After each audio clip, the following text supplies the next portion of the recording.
Hello everyone, welcome to. इस video में हम लोग देखेंगे क्लास 8 हिंदी की बुक का चैप्टर 1 ध्वनि।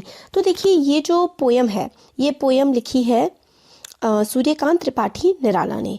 तो ये जो कविता है, इसमें ये कहना चाहते हैं कि ये जो जवान लोग हैं, जो यंग हैं, वो उनको आलस नहीं करना चाहिए, उनको मेहनत करनी चाहिए और मेहनत से अपने जीवन में आगे बढ़ने की कोशिश करनी चाहिए। मेनली जो सार है इस कविता का वो यही है। तो देखिए, अभी न होगा मेरा अंत, अभी अभी ही तो आया है मेरे वन में मृदुल वसंत। अभी ना होगा मेरा अंत, तो अभी मतलब अंत का मतलब होता है खत्म हो जाना या समाप्त हो जाना। मृदुल, मृदुल का मतलब होता है कोमल, या फिर जो चीज सॉफ्ट होती है ना, उसको हम लोग मृदुल कह सकते हैं। और वसंत, वसंत ऐसा मौसम होता है जिसमें फूल खिलने लगते हैं। तो कवि ने प्रकृति के वर्णन की हेल्प से ना युवा पीढ़ी से यह कहने की कोशिश की है कि तुम आलस छोड़ दो, नए उत्साह नए जोश के साथ उठो।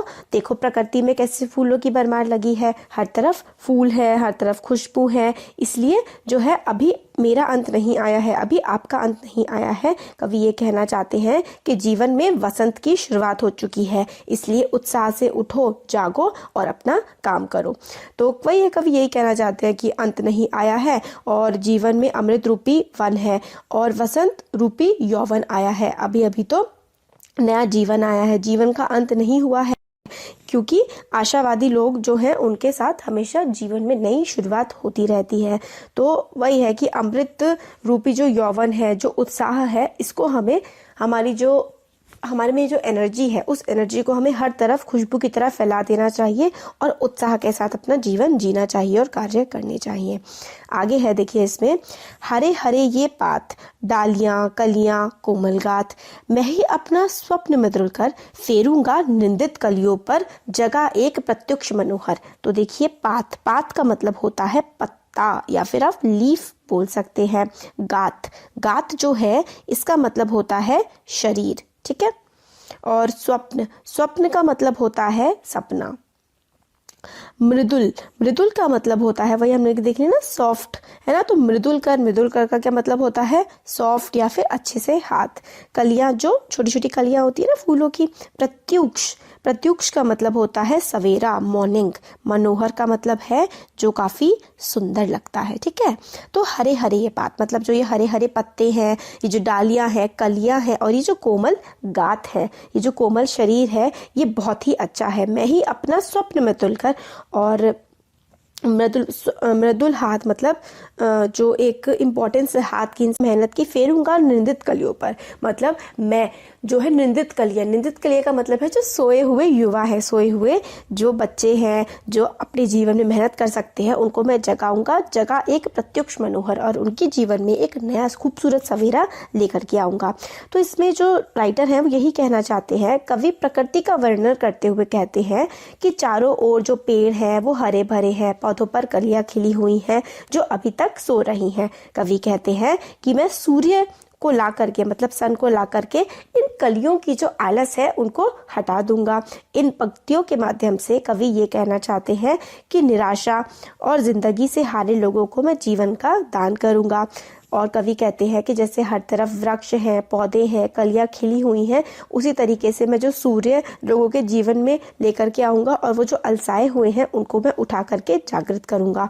वो नई पीढ़ी को प्रेरणा देने की कोशिश करते हैं कि अपने जीवन में उत्साह का संचार करो, जीवन में हरियाली लेके आओ, निराशा को जिंदगी से दूर भगाओ, और हिम्मत के साथ, जैसे वसंत में हर तरफ पेड़ खिल जाते हैं, कलियां खिल जाती हैं, पेड़ हरे भरे हो जाते हैं, ऐसे ही जीवन को उत्साहित और हरा भरा बनाओ।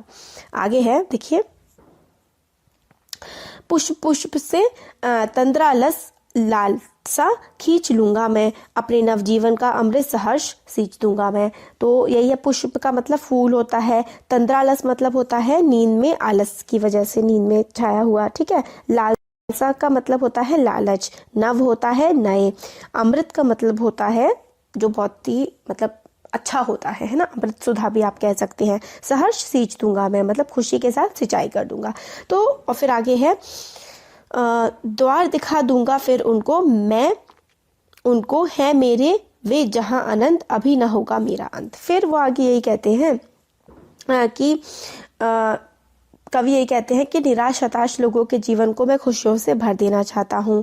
और राइटर कहते हैं कि मैं एक एक फूल से आलस को जो है वो खींच लूँगा, अर्थात मैं जो आलस में पड़े हुए युवा हैं और उनके मन में मैं नए जीवन के अमृत की प्रसन्नता खुशी को घोल दूंगा। कवि कहते हैं कि प्रकृति के द्वारा निराश हताश लोग जो हैं, मतलब जो लोग परेशान हैं निराश हैं, उनके मैं जीवन में नई रोशनी भर दूंगा।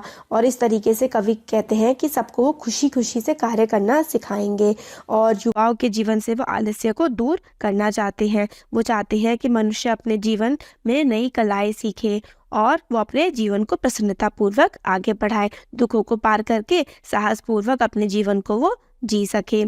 कवि कहते हैं जो ईश्वर को प्राप्त करते हैं उनका अंत नहीं होता, बल्कि उनके तो नए जीवन की शुरुआत होती है। कि मेरा, और वो आगे यही कहना चाहते हैं कि मेरा जो है अंत नहीं होगा, मैं अपना अंत नहीं होने दूंगा। मैं जो अपनी ये जो भावना है, उत्साहित भावनाएं जो है, वो मैं अपनी नई पीढ़ियों में, जो नई आने वाली पीढ़ियां हैं ना, उनको मैं ये भावना दे करके जाऊंगा और उनको एक नई राह दिखाऊंगा। और उस नई राह पर चलने से उनका अंत, इस प्रकृति का, इस सृष्टि का और एक मेहनत का अंत मैं कभी भी नहीं होने दूंगा। अभी ना होगा मेरा अंत। तो अभी ना होगा मेरा अंत यही है कि जो जीवन है, जीवन की जो प्रेरणा है, कुछ कर दिखाने की जो जज्बा है, उसका अंत ये कभी नहीं होने देंगे। इसके बारे में ये कहते हैं। तो इस कविता में ना जो ध्वनि है, इस कविता में सूर्यकांत त्रिपाठी निराला प्रकृति को एक युवा व्यक्ति से कंपेयर करते हैं और कहते हैं जिस तरीके से प्रकृति में नया उत्साह आ गया है, उसी तरह यंगस्टर्स जो होते हैं, जो नई पीढ़ी के लोग होते हैं, उनमें ये उत्साह आना चाहिए और वो मेहनत से अपने जीवन में आगे काम करें। इस तरीके का उत्साह उसमें भरना चाहिए। तो यही था पोएम का एक्सप्लेनेशन। कैसा लगा आपको बता सकते हैं। अच्छा लगा लाइक करिए, चैनल को सब्सक्राइब करिए, अपने फ्रेंड्स के साथ भी ज़रूर शेयर करिए।